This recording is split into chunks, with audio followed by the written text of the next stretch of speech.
Hey there. If you play video games and possibly have been on the internet for a long time, then you probably have come across some type of randomizer of that specific game that you've played. You can have played through a game countless times. However, if you haven't tried a randomizer, the beauty of the randomizer is that it adds a fresh new layer to every playthrough due to the shuffling of the item. Your journey, no matter what game you're playing, is entirely different, which allows for the replayability of classic games and even current games to stay fresh. In this video, we will be exploring how these randomizers have extended the life of all video games and have given them a fresh new perspective that only heightens gameplay. So in the off chance you might not know what a randomizer is and you're asking yourself, let me explain it for you. A randomizer is a fan-made modification that shuffles many different aspects of the game.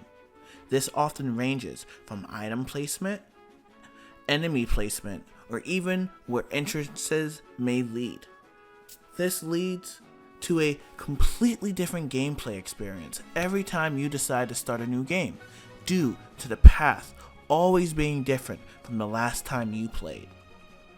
Some of these games also have the option of choosing if you want to play these games with logic or without logic.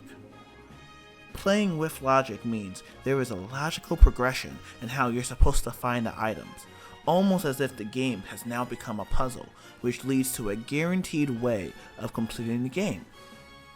Or, tackling the randomizer with zero logic means unless you know ways of possibly glitching certain areas of the game, there are chances that you may not even be able to fully complete the seed due to not being able to find all of the items since they're not placed in a logical manner.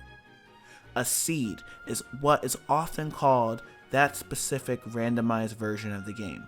As you randomize the game more and more, you are creating different seeds that are all different so that items are in different locations.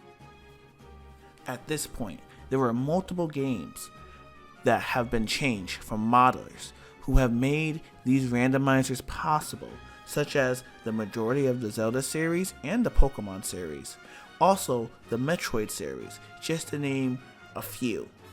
I have added a link to a website in the description that contains a pretty detailed list of majority known randomizers, but I'm sure that there are some that are still out there.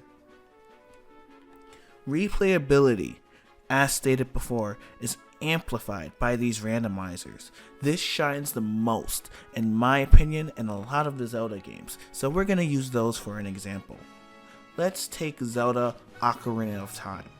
The linear path laid out in front of you in a base game playthrough is completely gone, allowing you to tackle the game in different sections.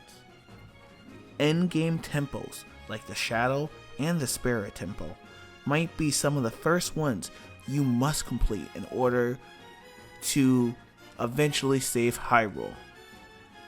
You can even take this a step farther in the randomizerness, as the entrances to the dungeons could even be flip-flopped. Upon reaching the Shadow Temple and having the required tools to enter that one, you may walk in and realize it is actually the Water Temple, which may impede your progress due to not having the proper items to progress within the temple. Another added element to this can be seen when enemies are shuffled around within a game. This is better seen within Zelda: A Link to the Past, with different enemies being seen within different spots that they normally would not appear. Every movement you make now becomes more difficult, as it is the difference between life or death, depending on where an enemy could be placed. For example, a larger enemy instead of a smaller dungeon room. This, added with modifiers such as doubling the damage that can be received from these enemies, as well as a random choice of low health sound effects, can lead to very exciting moments that would never be experienced within a original base game run. Randomizers have also generated amazing communities of players who not only give a stage for these games due to their popularity, but also set the stage for competition. This has allowed for tons of discussion of routes and techniques, allowing for players to gain incredible skill, but also highlight the level of strategy and competitiveness to complete a seed as quickly as possible. All of this combined has only increased the speedrunning community as well as knowledge and skill in order to complete a seed quickly, and it also leads to very impressive gameplay footage.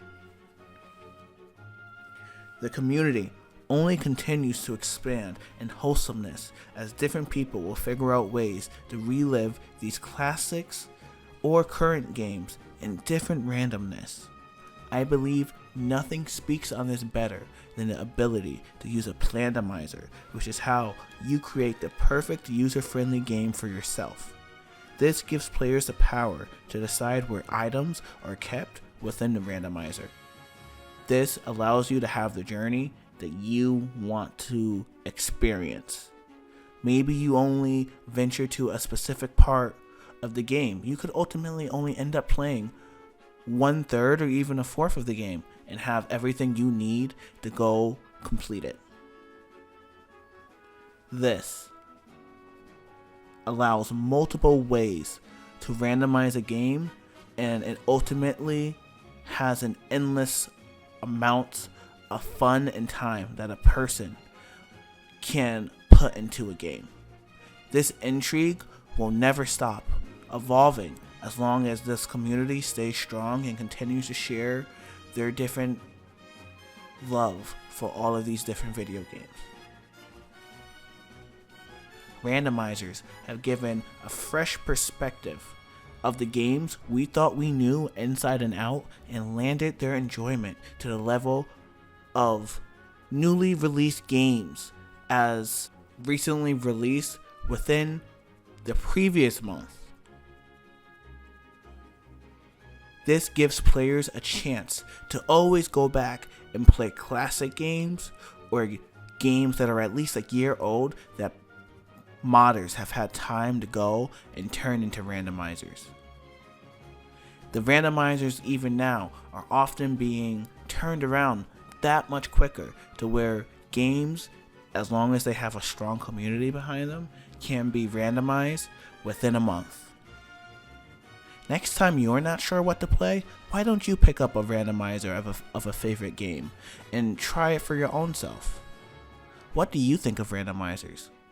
Let me know in the comments below, and thank you so much for taking this time to have a little short deep dive into the mystery of randomizers. Why don't you check out some of my other videos? And until next time, I will see you later. Goodbye.